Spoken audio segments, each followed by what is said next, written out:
احرام باندھنے سے پہلے خوشبو لگانا سنت ہے نبی پاک کی صلی اللہ علیہ وسلم۔ حضرت عائشہ فرماتی ہیں میں ساتھ تھی، حضور نے فرمایا عائشہ مجھے خوشبو لگاؤ، کہتی ہے احرام باندھنے سے پہلے میں نے حضور کی پشت مبارک پہ خوشبو لگائی، احرام کے کپڑے بچھا کے چادروں پہ خوشبو لگائی، بعد میں اپنے ہاتھ دھو لیں۔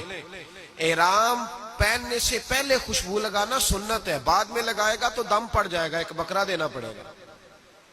3 قسم کے کفارے ہیں، ضمناً یہ بھی یاد کر لیں، ایک دم ہے، ایک بدنہ ہے، ایک صدقہ ہے، 3 قسم کے کفارے۔ اس لیے جب آپ نے احرام باندھا ہوا ہو، طواف کعبہ کر رہے ہو تو کعبے کے دیواروں سے نہ لپٹیں، اس کو خوشبو لگی ہوتی ہے، گلاب کو خوشبو لگی ہوتی ہے، پرہیز کریں۔ ہاں جب آپ روٹین میں جائیں طواف کرنے سادے کپڑوں میں تو پھر آپ کو اجازت۔ مرد حضرات سلے ہوئے کپڑے اتاریں گے، 2 بے سلی ہوئی چادریں، سلی ہوئی بالکل نہیں ہونی چاہیے، اور آپ اپنا احرام باندھ لیں۔ احرام باندھ کے 2 رکعت نماز نفل ادا کریں۔ کچھ لوگ احرام باندھتے ہی یہ کندھا ننگا کر لیتے ہیں، یہ بڑا ضروری مسئلہ ہے، اس کو یاد رکھیں۔ کندھا صرف کعبے کے 7 چکروں میں ننگا کرنا ہے، صحیح میں بھی ننگا نہیں کرنا، اس سے پہلے بھی منع ہے۔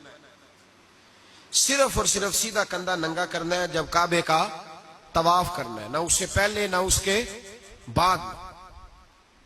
احرام آپ 2 رکعت نماز پڑھیں گے، سر ڈھانپ کے پڑھیں آپ نماز، اسی چادر کے ساتھ سر ڈھانپ لیں، چادر کو اوڑھ کے بکل مار کے آپ نماز ادا کریں۔ 2 رکعتیں پڑھیں، پہلی رکعت میں ہو سکے تو سورہ کافرون اور دوسری میں سورۃ اخلاص پڑھیں۔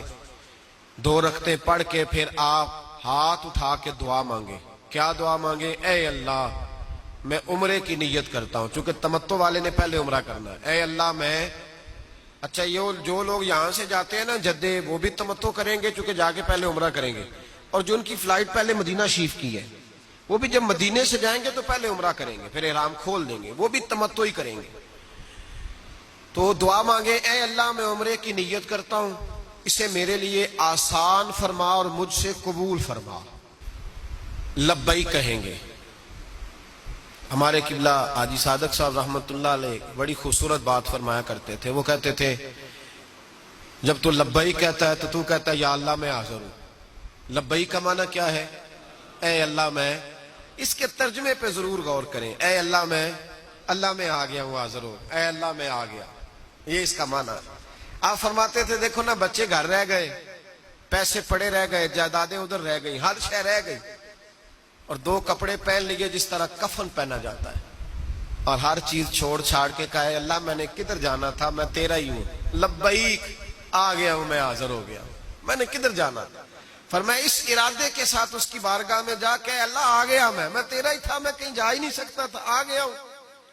اور نبی پاک صلی اللہ علیہ وسلم نے فرمایا جب تو ایک دفعہ یا رب کہتا ہے تو اللہ کئی دفعہ کہتا ہے میرے بندے بتا کیا بات ہے۔ تو جب ہم اسے کہیں گے کہ ہم حاضر ہیں تو کتنا کرم فرمائے گا۔ تو لبیک 3 دفعہ کہیں، مرد بلند آواز سے، عورتیں آہستہ آواز سے، لبیک اللہم لبیک لا شریک لک لبیک ان الحمد والنعمت لک والملک لا شریک لک لبیک۔ اس کو 3 دفعہ پڑھیں۔ اب آپ کا احرام کی پابندیاں شروع ہو گئی۔ پابندیاں ذرا سن لیں۔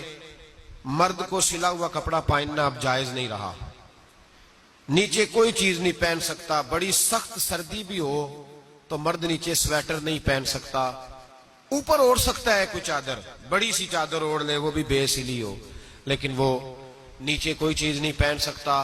سلا ہوا کپڑا مرد کے لیے جائز نہیں، سر پہ ٹوپی، امامہ، رومال وغیرہ کوئی چیز نہیں رکھ سکتا، سر پہ کوئی چیز اٹھا نہیں سکتا، اپنا بیگ اپنے سر پہ نہیں رکھ سکتا، منع ہو گیا، سر ننگا رکھے گا۔ مرد دستانے نہیں پہن سکتا، عورتوں کو اجازت ہے۔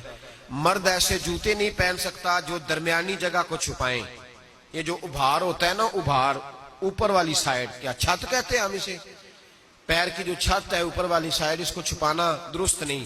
ہوائی چپل پہنیں گے، کینچی جوتی، ہوائی چپل پہنیں گے جس میں دوسرا جوتا پہننا مرد کے لیے احرام کی حالت میں جائز نہیں ہے۔ جسم لباس بالوں کو خوشبو نہیں لگا سکتا، میں نے پہلے وضاحت کی کہ احرام باندھنے سے، نیت کرنے سے پہلے لگا سکتا ہے، بعد میں لگائے گا تو دم پڑ جائے گا۔